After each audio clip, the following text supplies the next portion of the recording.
नमस्ते दोस्तों, कैसे हैं आप सब।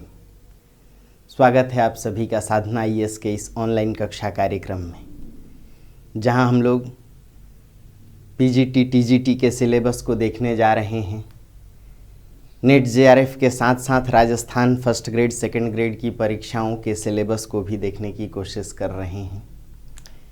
याद रखिए दोस्तों, मेरी दो विनती हमेशा आपसे रहेगी। एक तो आप टेक्स्ट बुक को पढ़ते रहिए, और जब आप टेक्स्ट बुक को पढ़ेंगे तो फिर ये क्लास और गहन रूप में समझ में आएगी। दूसरी बात कि हम सभी खंड से, जैसे मान लीजिए साहित्य इतिहास खंड से एक टॉपिक पढ़ाए तो अगले टॉपिक भाषा खंड में भी एक टॉपिक पढ़ाएंगे। इसके साथ काव्य शास्त्र से भी एक टॉपिक पढ़ाएंगे, व्याकरण से भी एक टॉपिक पढ़ाएंगे। इसका मतलब है कि जितने भी खंड आपसे पूछे जाते हैं, जैसे पीजीटी टीजीटी वगैरह है तो उनमें संस्कृत साहित्य की कुछ रचनाएं भी पूछी जाती हैं, व्याकरण के भी कुछ मुद्दे पूछे जाते हैं, तो उस खंड से भी हम लोग टॉपिक करते रहेंगे। सभी खंडों पर बराबर फोकस रहेगा, सिलेबस क्रमवार रूप में चलता रहेगा। जैसे मान लीजिए राजस्थान के लिए जो लोग फर्स्ट ग्रेड या सेकंड ग्रेड दे रहे हैं, तो वहाँ पर आप देखेंगे कि कार्यालयीय हिंदी है, उस खंड को भी हम लोग देखते रहेंगे। यानी ऐसी परीक्षाओं में जो भी टॉपिक पूछे जाते हैं उन पर विस्तार से चर्चा करने की कोशिश करेंगे। दोस्तों, कहीं कोई कमी रह जाए तो आप ज़रूर हमें लिखें। अगर आवश्यकता पड़े तो आप मुझे डांटें भी। हाँ, कभी कभी छोटे भाई भी डांटते हैं। छोटे भाई बहनों से भी मेरी ये विनती है कि जहाँ कोई कमी रहे, त्रुटि रहे, मुझे अवश्य सुझाव दें। मैं ज़रूर उनके मार्गदर्शन पर चलने की कोशिश करूँगा। दोस्तों, आज से हम लोग शुरू करने जा रहे हैं एकदम शुरुआत से।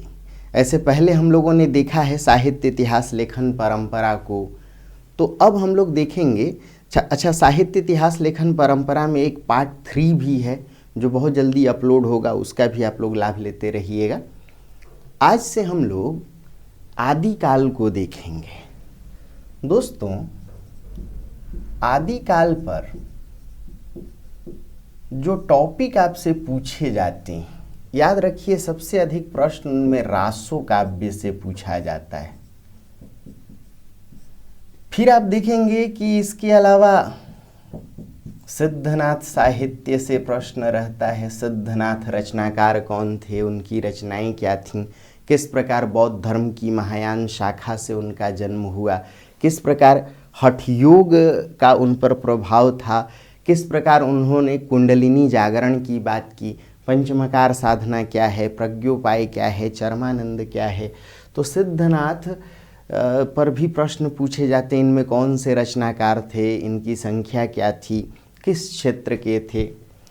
इसके अलावा हम लोग देखेंगे दोस्तों जैन रचनाकार को, कि जैसे स्वयंभू पुष्पदंत वगैरह का क्या काम था, किस प्रकार स्वयंभू अभ्रंश के वाल्मीकि कहलाए, या उनकी जो राम कथा है वह तुलसी और वाल्मीकि की राम कथा से कैसे अलग है, किस प्रकार उनकी राम कथा में तुलसी की तरह 7 कांड नहीं है बल्कि 5 कांड ही हैं। तो जैन रचनाकारों को देखेंगे। इसके अलावा हम लोग देखेंगे दोस्तों जो भी दरबारी रचनाकार हैं उनकी बात करेंगे, लोक रचनाओं की बात करेंगे। कई लोक रचनाएं लिखी गई इस काल में। यदि विद्यापति अमीर खुसरो दरबारी रचनाकार थे तो जन संवेदनाओं से भी जुड़े हुए रचनाकार थे। कई रासो रचनाएं थीं जो लौकिक थीं, उनको भी देखने की कोशिश करेंगे। अलग से हम लोग कुछ मुद्दों को देखेंगे, जैसे अमीर खुसरो को आप बढ़िया से देख के जाइए, विद्यापति को खूब ढंग से देखिए, प्रश्न इन पर। इसके अलावा हालांकि जैन रचनाकार ही हैं, लेकिन थोड़ा अलग से हेमचंद्र को भी देख करके जाने की आप कोशिश कीजिए। इसके अलावा आदिकाल पर नामकरण का प्रश्न, इसको खूब ढंग से तैयार किया जाए। साथ में आदिकाल की जो प्रवृत्तियां हैं उनको देखने की कोशिश की जाए। इतना ही नहीं, आदिकाल पर अलग अलग आलोचकों के मत, इनको भी देख करके तब परीक्षा भवन में प्रवेश करें। यानी हम लोग इतने मुद्दों को आदिकाल पर देखने की कोशिश करेंगे। तो आइए आज पहले मुद्दे को यानी रासो काव्य धारा से हम लोग शुरू करने की कोशिश करते हैं। दोस्तों, ये जो रासो काव्य धारा है, इस पर कई तरह के प्रश्न पूछे जाते हैं कि रासो है क्या, रासो, रास, रासऊ, रासक, रासय, ये शब्द अलग अलग हैं या एक ही हैं? रास शब्द की उत्पत्ति कहाँ से हुई? रासो काव्य धारा की विशेषताएं क्या क्या हैं? कितने प्रकार की रासो रचनाएं लिखी गईं? उनके रचनाकार कौन हैं? शुक्ल जी ने इन रचनाओं को किस प्रकार देखा? आदिकाल पर इन रचनाओं का क्या प्रभाव है? कौन कौन सी रचनाएं कब कब लिखी गईं? क्या क्या उनमें विवाद रहा है? तो जो रासो काव्य धारा है, इस पर कई तरह के प्रश्न बने। एक तो आप देखेंगे कि कुछ रचनाएं हैं जैसे जीव दया रास, चंदन बाला रास, ये दोनों रचनाएं आसुगु के द्वारा लिखी गई थीं। जैसे उपदेश रसायन, जिंदत सूरी ने लिखा था। जैसे संदेश रासक, अब्दुल रहमान या अदहमान ने लिखा था। एक ही बात है, अब्दुल रहमान मुल्तान के रहने वाले थे, उन्हें ही अभ्रंश औहट में अदहमान कहा गया। जैसे परमाल रासो,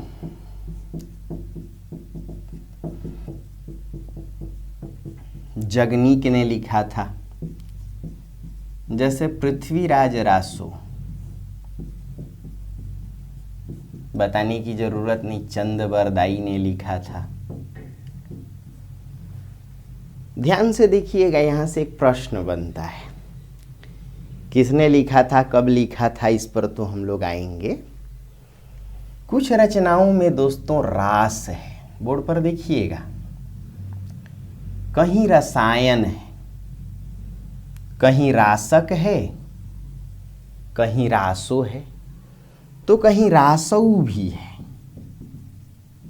कहीं रासय भी है। जैसे स्नेह रासय, संदेश रासक का ही नाम था स्नेह रासय। अभ्रंश में यह श्रुति की प्रवृत्ति देखी गई, इसलिए यह ध्वनि आई। अब एक प्रश्न उत्पन्न हुआ कि क्या ये रास, रसायन, रासक, रासो, रासऊ, ये सभी शब्द अलग अलग हैं या एक ही शब्द हैं? दोस्तों, डॉक्टर माता प्रसाद गुप्त ने, क्या नाम था?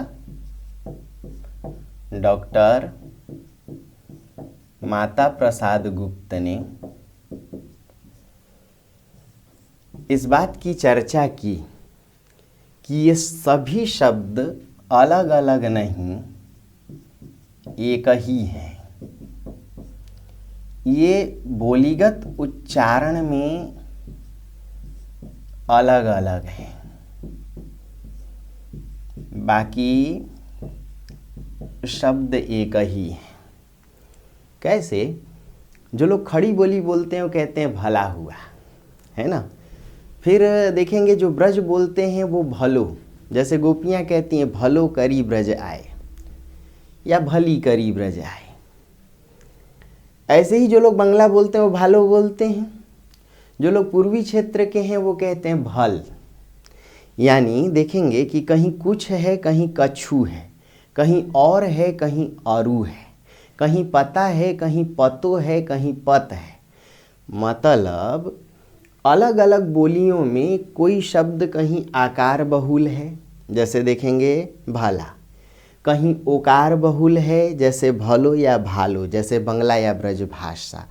तो पूर्वी हिंदी बोलियों में जैसे भोजपुरी वगैरह देखें, बिहारी हिंदी की बोली है या पूर्वी हिंदी की अवधि है, तो उसमें भल, नीक, भल, मतलब अलग अलग बोलियों में शब्द बदलता है, कहीं आकार, कहीं ओकार, कहीं उकार, कहीं ईकार।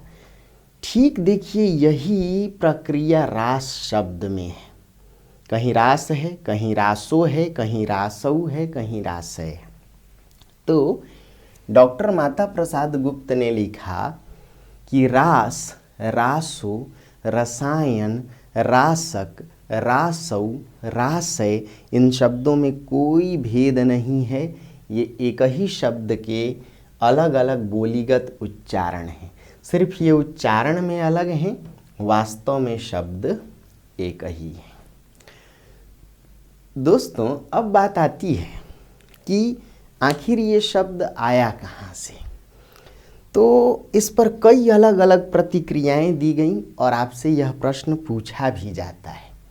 क्या प्रश्न आता है कि यह शब्द कहाँ से आया, इसकी आरंभिक चर्चा कहाँ की गई, इस शब्द की उत्पत्ति का कारण क्या रहा है। दोस्तों, हिंदी साहित्य में जो आदिकाल है उसमें रासो रचनाएं इस कदर बहुतायत या बहुलता में लिखी गईं कि इन रचनाओं से न केवल आपके प्रश्न बहुत अधिक पूछे जाते हैं, बल्कि पूरा आदिकाल ही निर्धारित हुआ। तो दूसरा मुद्दा आता है कि रासक या रासो या रास शब्द की उत्पत्ति कैसे हुई, इसकी चर्चा कहाँ कहाँ की गई। तो आपको इस बात की जानकारी होनी चाहिए कि सबसे पहले श्रीमद् भागवत में, जो श्रीमद् भागवत कथा है जिसमें 12 स्कंद हैं, कितने स्कंद हैं? 12 स्कंद हैं। श्रीमद् भागवत में रास शब्द की चर्चा मिलती है सबसे पहले, और इसका अर्थ वहाँ गीत और नृत्य से लिया गया। किससे लिया गया? गीत और नृत्य से। पुराणों में भी रास शब्द की चर्चा मिलती है। यदि इसके बाद बात करें तो पुराणों में भी विष्णु पुराण और हरिवंश पुराण, इन दोनों में रास शब्द का उल्लेख है।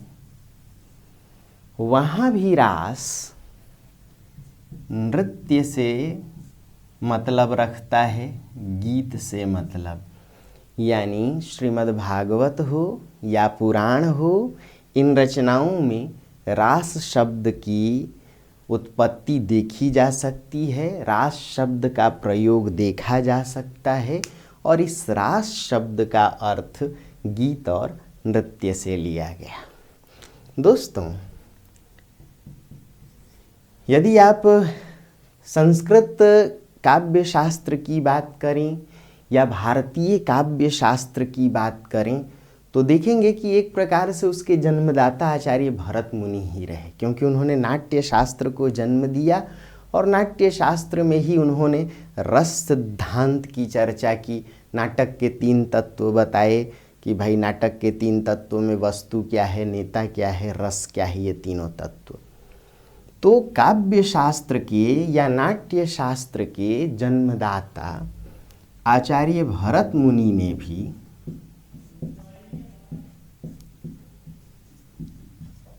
रासक शब्द का उल्लेख किया था और उन्होंने यह माना था कि यह रासक अभिनय से जुड़ा है। उन्होंने रासक का क्या अर्थ लिया? अभिनय। इसलिए आप देखेंगे कि बहुत से इतिहासकारों ने, आलोचकों ने रासक को नाट्य रासक से जोड़ करके देखा, जैसे आचार्य हजारी प्रसाद द्विवेदी थे और भी कई ऐसे आलोचक थे, चंद्रबली पांडे भी थे। दोस्तों, आचार्य भरत मुनि ने कहा कि नाटक नट धातु से बना है।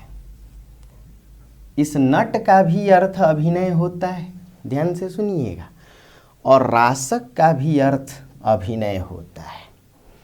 इसीलिए उन्होंने रासक के 3 भेद बताए थे। कितने भेद बताए थे?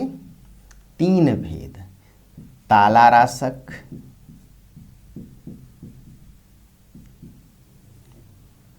मंडल रासक और दंड रासक। यानी एक प्रकार से ये अभिनय के भी भेद हैं, कहीं कहीं इनको गीतों का या नृत्य का भी भेद माना जाता है। तो आचार्य भरत मुनि ने भी रासक शब्द की चर्चा की और कहा कि रासक के 3 भेद हैं, ताला रासक, मंडल रासक, दंड रासक। दोस्तों, यदि बात करें हम लोग कि हिंदी साहित्य के इतिहासकारों ने इस रासो शब्द की उत्पत्ति को कैसे देखा, तो हिंदी साहित्य में सबसे पहले किसी ने इतिहास लिखने की कोशिश की तो आप जानते हैं, गारसा द तासी ने लिखा। क्या लिखा? इस्तवार द लॉ लिटरेचर एंदुई एंदोस्तानी।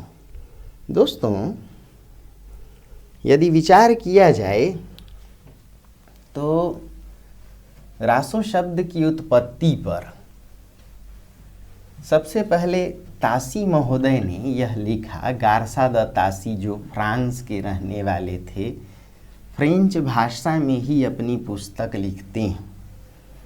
वर्णक्रम में उनकी पुस्तक रही है, अल्फ़ाबेटिकल ऑर्डर में। तो गारसा द तासी ने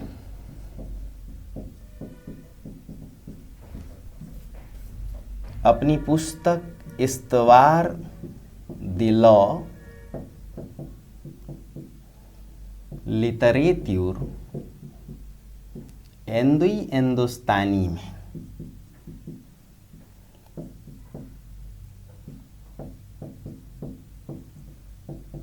रासो शब्द की उत्पत्ति पर लिखा कि रासो शब्द राजसूय यज्ञ से बना है। यानी रासो शब्द की उत्पत्ति राजसूय से हुई है, ऐसा माना तासी महोदय ने। जाहिर सी बात है कि इनकी मान्यता सही नहीं थी, क्योंकि आदिकाल के दौरान राजसूय यज्ञ प्रचलित नहीं थे। दोस्तों, हिंदी साहित्य के सबसे बड़े इतिहासकार आचार्य रामचंद्र शुक्ल ने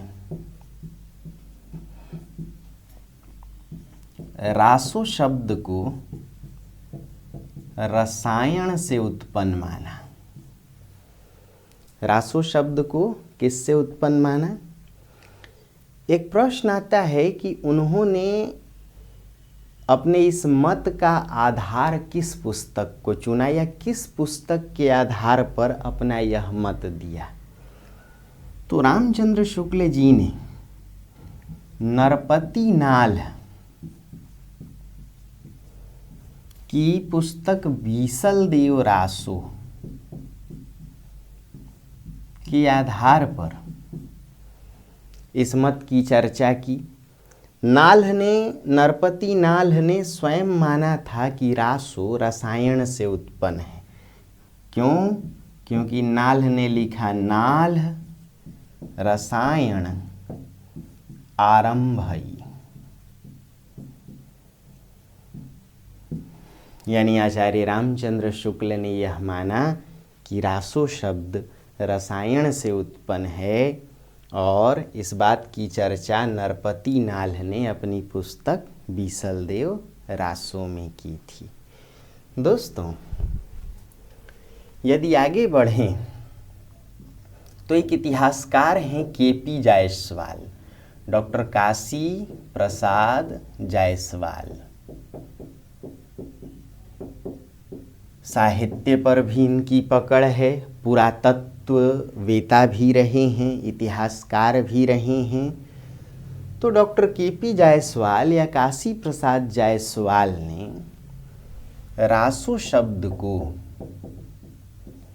रहस्य से उत्पन्न माना। किससे उत्पन्न माना? रहस्य। उन्होंने लिखा कि चूंकि ये रचनाएं कहीं ना कहीं रहस्यात्मक या तिलस्मी कथाओं की भी चर्चा करती थीं, ऐतिहासिक काल्पनिक, इसलिए रासो रचनाएं रहस्यात्मक रही हैं। रहस्य से रासो शब्द उत्पन्न हुआ। दोस्तों, सिद्धों की रचनाओं का संकलन किया था पंडित हरप्रसाद शास्त्री ने। फिर से सुनिए, सिद्धों की रचनाओं का संकलन किया था पंडित हरप्रसाद शास्त्री ने या महामहिम हरप्रसाद शास्त्री ने। पुस्तक थी बौद्ध गानोद्दूहा। तो उस पुस्तक में पंडित हरप्रसाद शास्त्री ने यह लिखा कि जो रासो शब्द है वह राजयश से उत्पन्न है। पंडित हरप्रसाद शास्त्री ने रासो शब्द को राजयश से उत्पन्न माना। किससे उत्पन्न माना? राजयश से। उनका तर्क था कि चूंकि दरबारी परिवेश में ये रचनाएं लिखी जा रही थीं, इन रचनाओं का उद्देश्य प्रशस्ति मूलक चित्रण था, वीरता का गुणगान करना था, वीरता का अतिशयोक्ति मूलक चित्रण था, इसलिए राज परंपराओं या राजवंश बेली का गान करने वाली ये रासो रचनाएं थीं। अर्थात रासो को उन्होंने राजयश से उत्पन्न माना।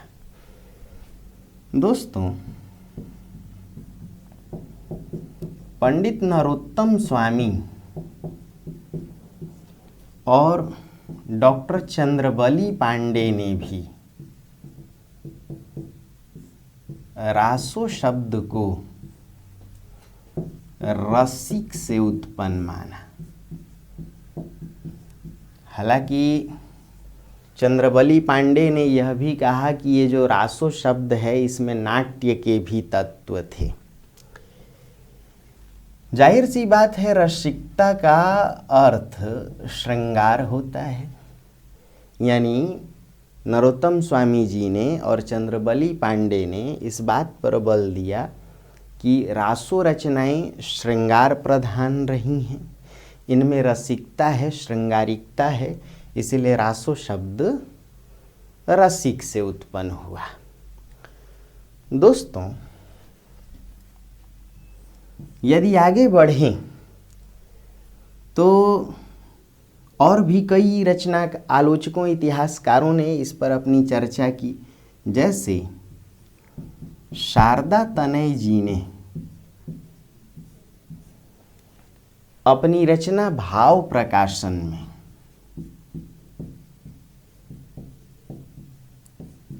रासो को लास्य से उत्पन्न माना। उन्होंने कहा कि भाई लास्य जो है वह एक प्रकार का रास है, गीत नृत्य लास्य है, इसी लास्य से रासो शब्द उत्पन्न हुआ है।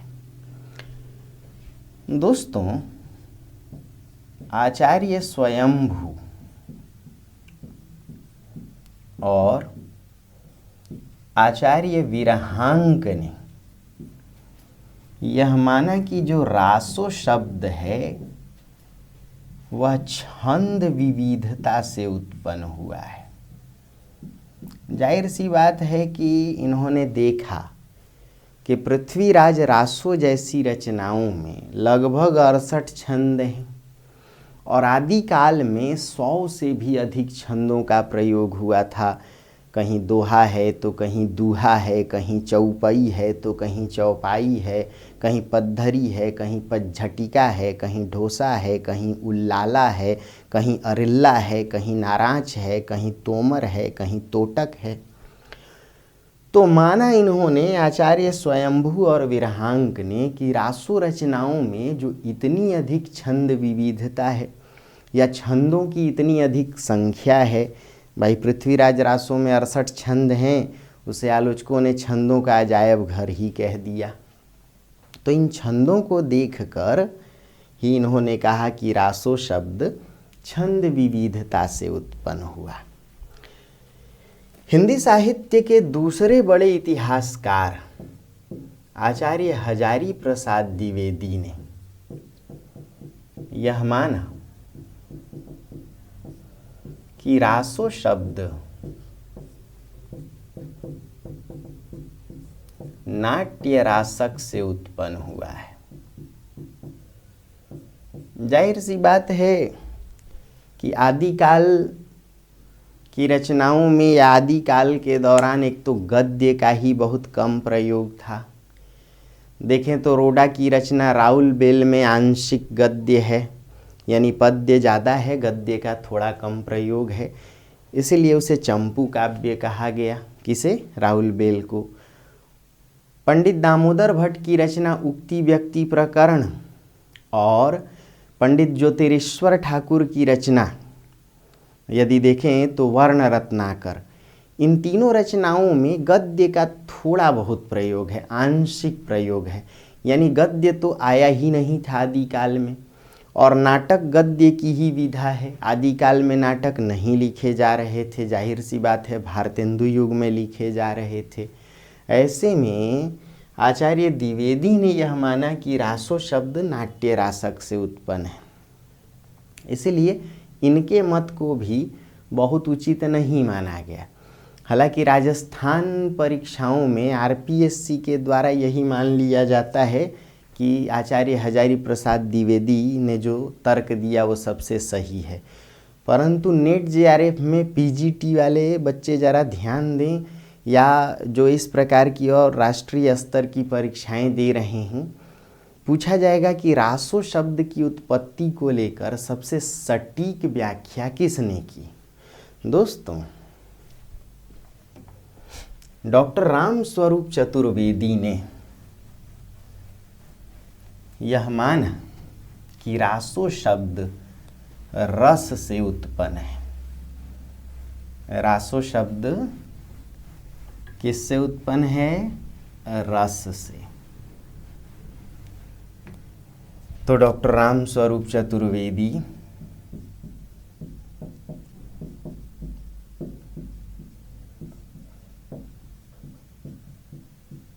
यह माना कि रासो रसों से या रस से उत्पन्न है।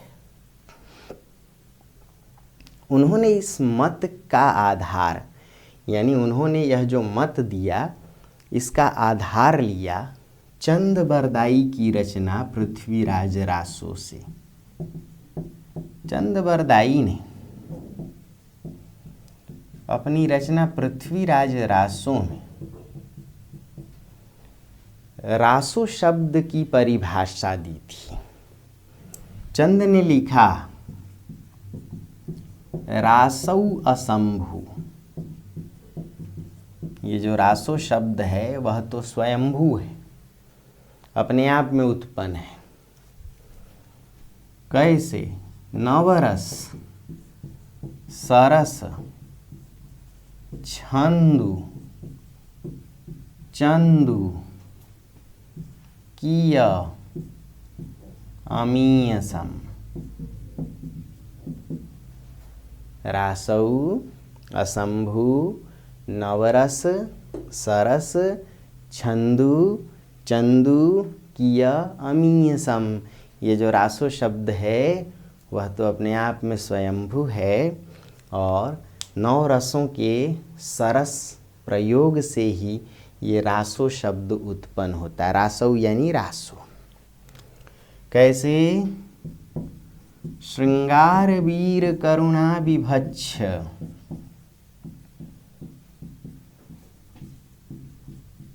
विभत्स यानी विभत्स रस, भय अद्भुतः संत सम, संत यानी शांत रस। कहा कि श्रृंगार वीर करुणा विभत्स भय और अद्भुत रस शांत रस, इन सभी रसों के मेल से ही रासों का जन्म होता है। रामस्वरूप चतुर्वेदी ने इसी बात का आधार बनाकर लिखा कि रासो शब्द रस से उत्पन्न है और राष्ट्रीय स्तर की परीक्षाओं में इन्हीं के मत को अधिक वरीयता दी जाती है। राजस्थान पीसीएस देने वाले आप कृपा करके यह ध्यान दें कि आरपीएससी मानती है कि हजारी प्रसाद द्विवेदी ने माना था कि रासो शब्द नाट्य रासक से उत्पन्न है और आरपीएससी में इसी को सही माना गया। नेट जेआरएफ वाले हमारे भाई बहनों, आप लोग कृपा करके डॉक्टर रामस्वरूप चतुर्वेदी के मत को वैज्ञानिक बताएंगे। दोस्तों, आइए ये जो रासो शब्द है इस पर देखें कि शुक्ल जी की क्या अपनी मान्यता रही है। आचार्य रामचंद्र शुक्ल ने पूरे आदिकाल को जिस प्रकार से देखा है या आदिकाल का जो उन्होंने नाम दिया है या आदिकाल की प्रवृत्ति का जो निर्धारण किया है, उसका आधार ये रासो रचनाएं ही हैं। दोस्तों, आचार्य रामचंद्र शुक्ल ने लिखा कि हिंदी साहित्य का आदिकाल, ध्यान से सुनिएगा, यहाँ से भी प्रश्न बनता है। हिंदी साहित्य का आदिकाल विक्रम संवत 1050 से 1375 के बीच का रहा है। विक्रम संवत, आपको इसमें से लगभग 57 घटाना पड़ेगा, 58, तो जाकर के आधुनिक कैलेंडर प्राप्त करेंगे। तो आचार्य शुक्ल ने कहा कि हिंदी साहित्य का आदिकाल विक्रम संवत 1050 से विक्रम संवत 1375 के बीच का रहा है, अर्थात राजा मुंज भोज से लेकर राजा हमीर देव तक। ये भी प्रश्न आता है किन दो शासकों के बीच माना, तो राजा मुंज भोज और राजा हमीर देव। आदिकाल की सुदीर्घ काल सीमा में, यानी शुक्ल जी के अनुसार से 325 वर्ष तक आदिकाल। आदिकाल की इस सुदीर्घ काल सीमा में प्रथम 150 वर्षों तक, शुरुआती 150 वर्षों तक साहित्य की कोई भी प्रवृत्ति, साहित्य की कोई भी प्रवृत्ति निश्चित नहीं दिखाई पड़ती।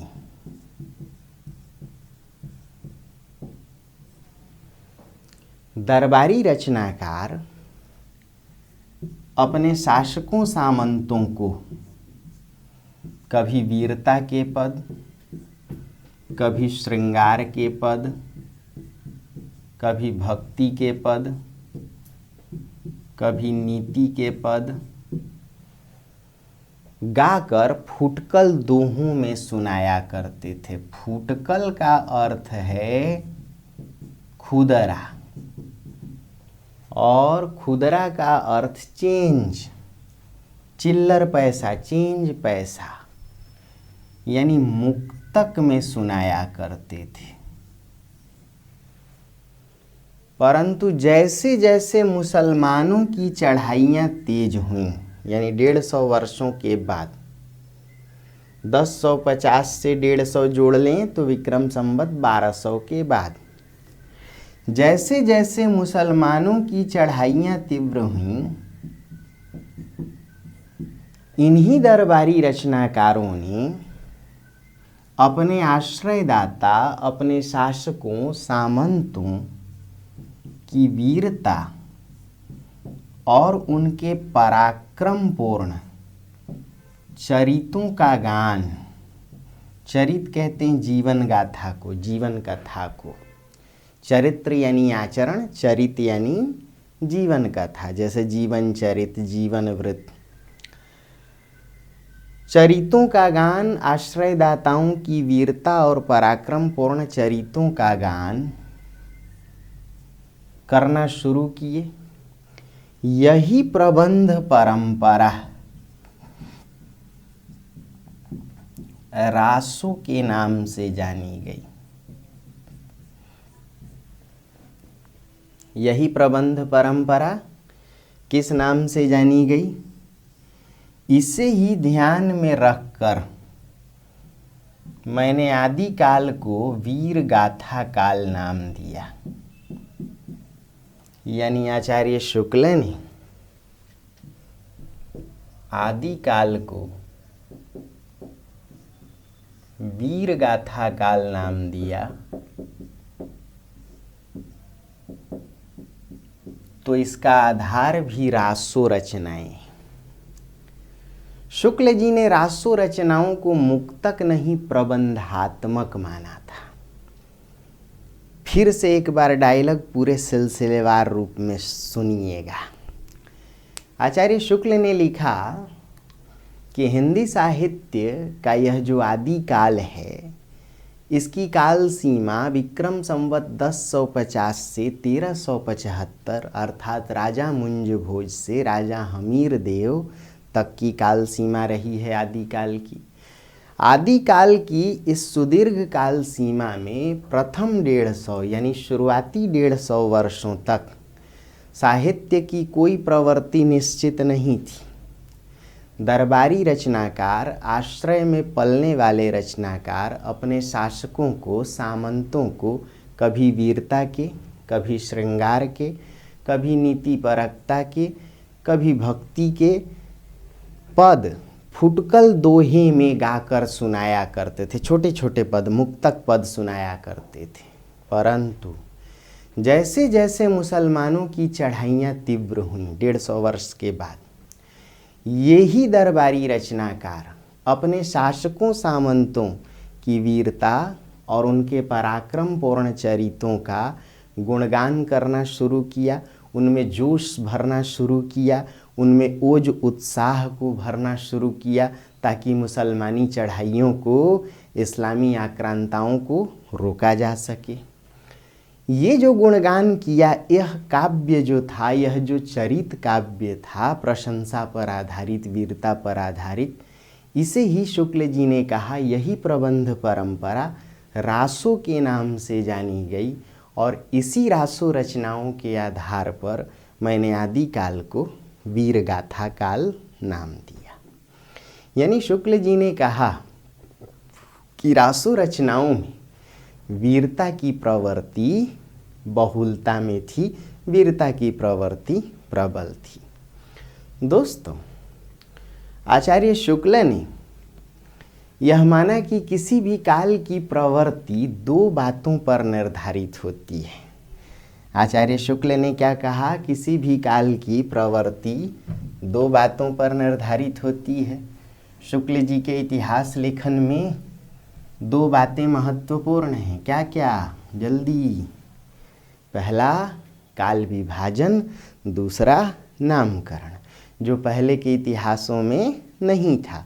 तो शुक्ल जी ने कहा कि किसी भी काल की प्रवृत्ति दो बातों पर निर्धारित होती है। क्या क्या? किसी प्रवृत्ति से संबंधित रचनाओं की बहुलता,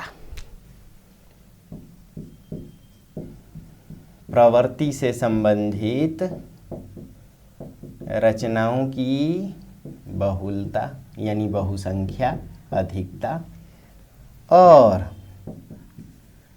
रचनाओं की उस समय के समाज या लोक में प्रसिद्धि। शुक्ल जी ने कहा कि भाई आदि काल को मैंने वीर गाथा काल कहा, तो इसका आधार रासो रचनाएं हैं, और रासो रचनाओं में वीरता की प्रवृत्ति अधिक थी। किंतु आदिकाल में वीरता की प्रवृत्ति ही थी, इस बात का निर्धारण दो बातों पर होता है। एक कि उस काल में, आदिकाल में वीरता से संबंधित कितनी रचनाएं लिखी गईं। यदि अधिक रचनाएं लिखी गईं तो आदिकाल को वीरता पर आधारित वीरगाथा काल कहा जाए। और दूसरी बात कि यदि उन रचनाओं की उस समय के समाज में प्रसिद्धि थी, ख्याति थी, तो भी आदिकाल को वीरगाथा काल कहा जाए। दोस्तों, अपने इस मत की पुष्टि के लिए आचार्य शुक्ल ने रासो रचनाओं की गिनती गिनानी शुरू की। शुक्ल जी ने कहा कि आदिकाल में कुल 12 रचनाएं उपलब्ध हुई। कितनी रचनाएं? कुल 12। और उनका नाम देना शुरू किया बीसलदेव रासो, विजयपाल रासो,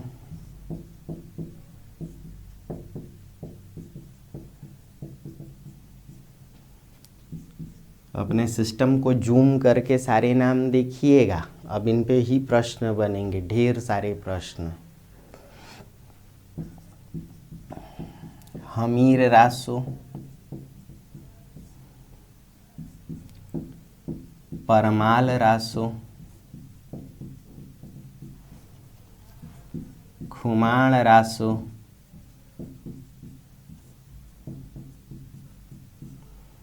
पृथ्वीराज रासो,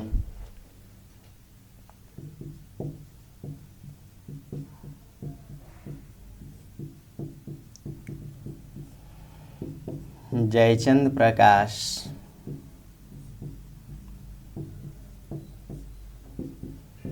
जयमयंक जस चंद्रिका,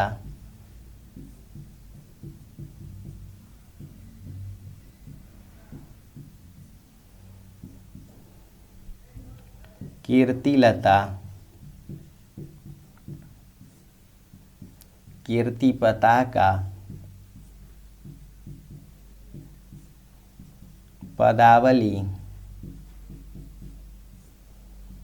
और अमीर खुसरो की पहेलियाँ। अमीर खुसरो की पहेलियाँ।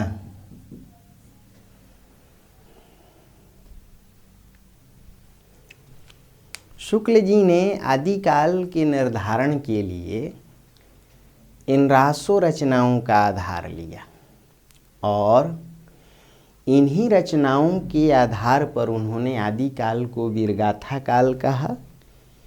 हालांकि स्वयं शुक्ल जी ने इस बात की घोषणा की थी कि रचनाएं या तो अनुपलब्ध हैं या अप्रामाणिक हैं, अर्थात संदिग्ध हैं।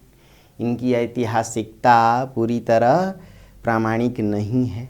इनके रचनाकार भी विवादित हैं। यानी शुक्ल जी ने ये तो कहा था कि ये रचनाएं अनुपलब्ध हैं, अप्रामाणिक हैं, लेकिन इन्हीं रचनाओं के आधार पर उन्होंने आदिकाल को वीरगाथा काल नाम दिया था। दोस्तों, बीसलदेव रासो के रचनाकार नरपति नाल थे। विजयपाल रासो के रचनाकार नलसिंह भाट थे। हमीर रासो के रचनाकार सारंगधर थे या फिर जज्जल थे। परमाल रासो के रचनाकार जगनीक थे। खुमाण रासो के रचनाकार दलपति विजय थे। पृथ्वीराज रासो के रचनाकार बताने की जरूरत नहीं, चंद बरदाई थे।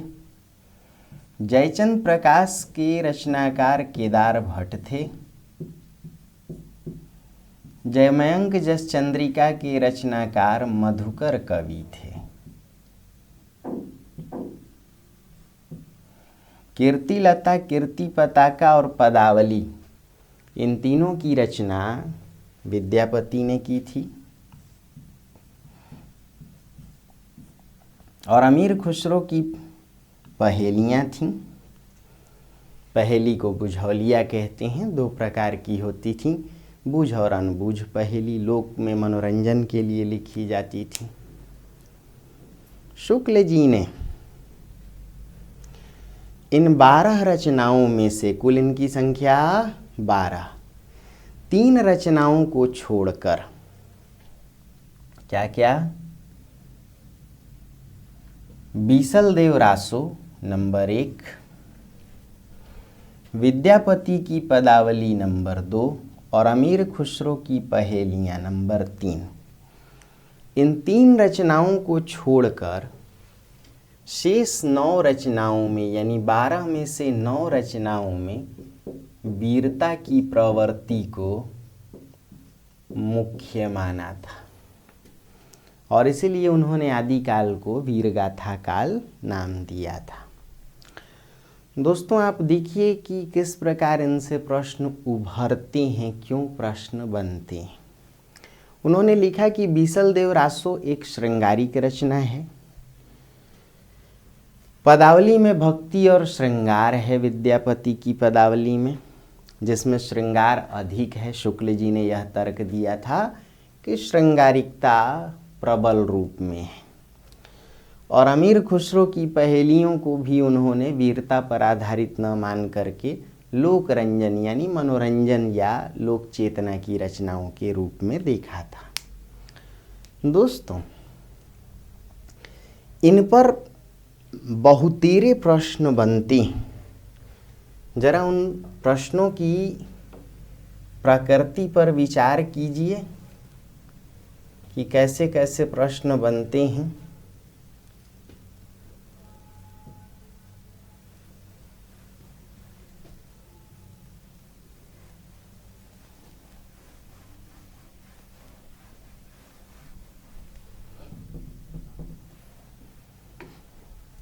बीसलदेव रासो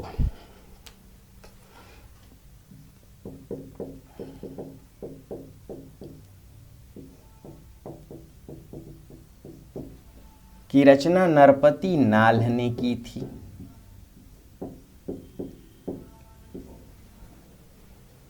यह रचना कुल 4 खंडों या 4 भागों में विभाजित है।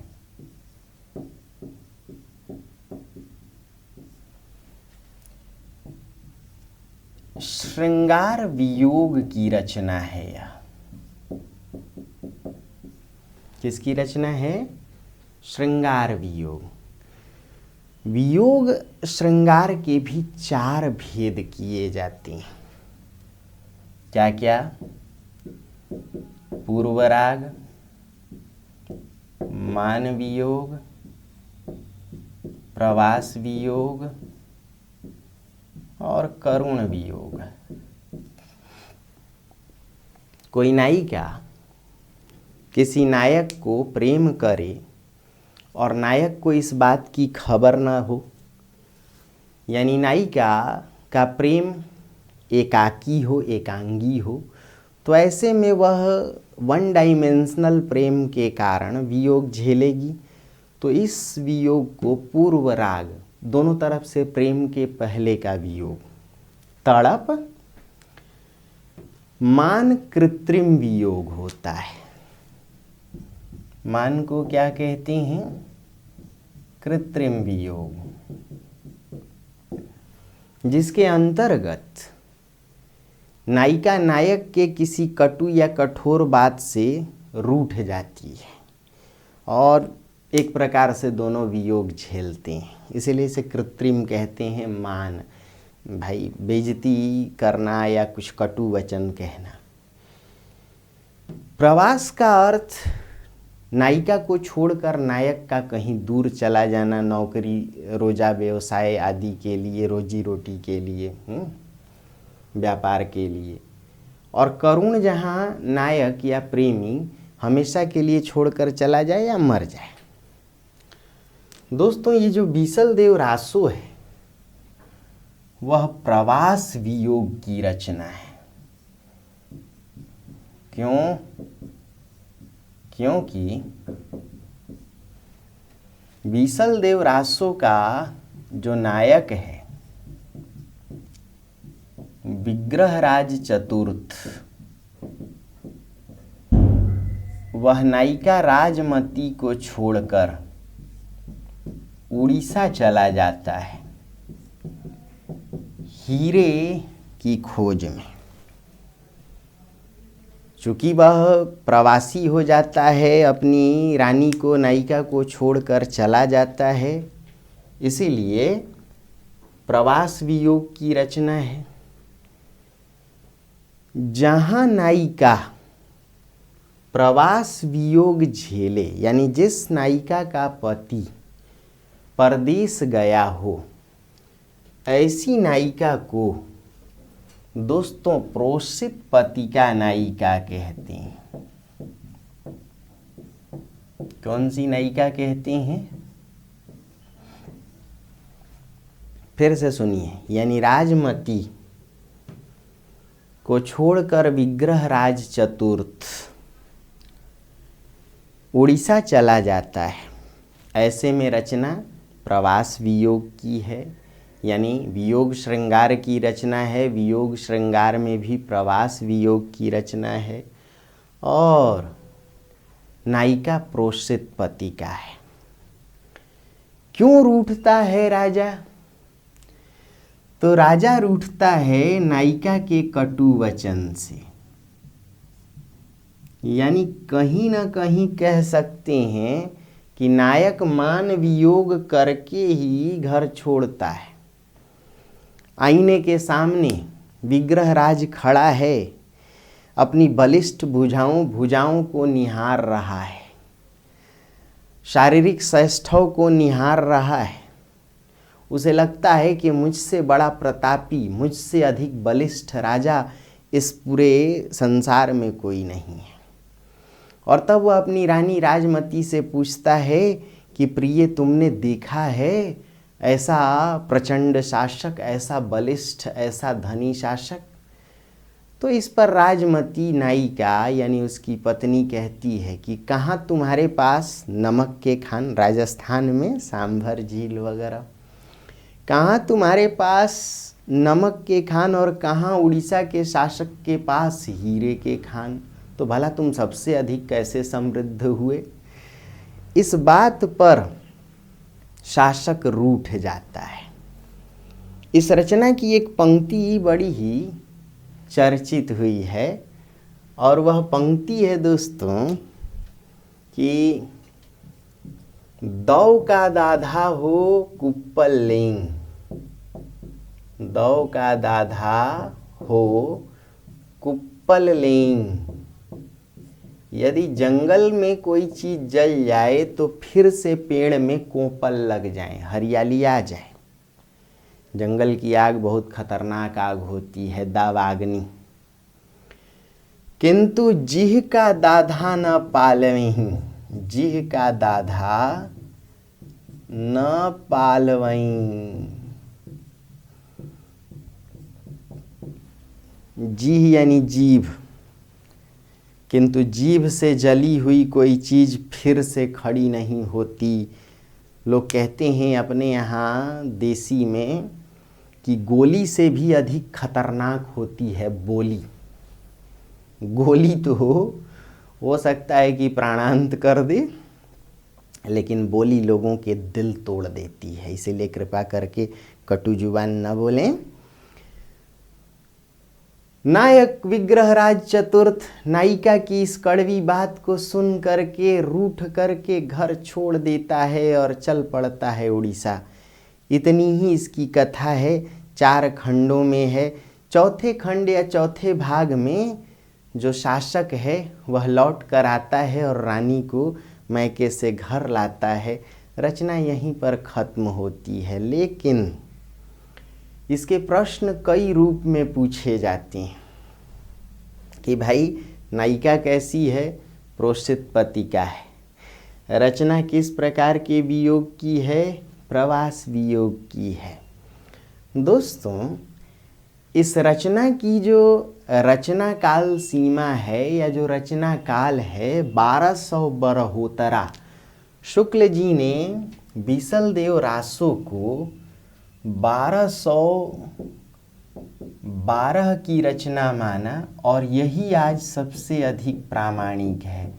हालांकि कुछ आलोचकों ने 1272 माना, कुछ ने 1073 संवत माना, लेकिन आप याद रखें 1212 की रचना है। इस रचना की भाषा भी यह प्रमाण देती है कि रचना 1212 विक्रम संवत में ही लिखी गई थी। दोस्तों, नरपति नाल्ह ने बीसलदेव रासो को स्त्री रासायन की उपमा दी। नरपति नाल्ह स्वयं कवि ने बीसलदेव रासो को नरपति नाल्ह की उपमा दी।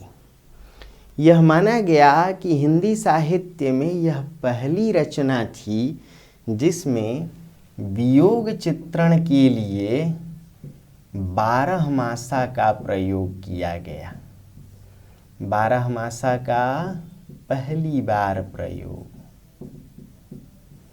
पहली रचना थी हिंदी साहित्य की बीसलदेव रासो, जिसमें 12 मासा का प्रयोग किया गया। 12 मासा 12 महीने नायिका की जो मनोदशाएं हैं या वियोग में नायिका जो तड़प रही होती है, उसके बाह्य शरीर और आंतरिक मन में जो भी हलचलें उत्पन्न होती हैं, आप देखेंगे तो जायसी की रचना पद्मावत में भी 12 मासा है, तो उसे 12 मासा कहते हैं। तो बीसलदेव रासो में 12 मासा की शुरुआत हुई।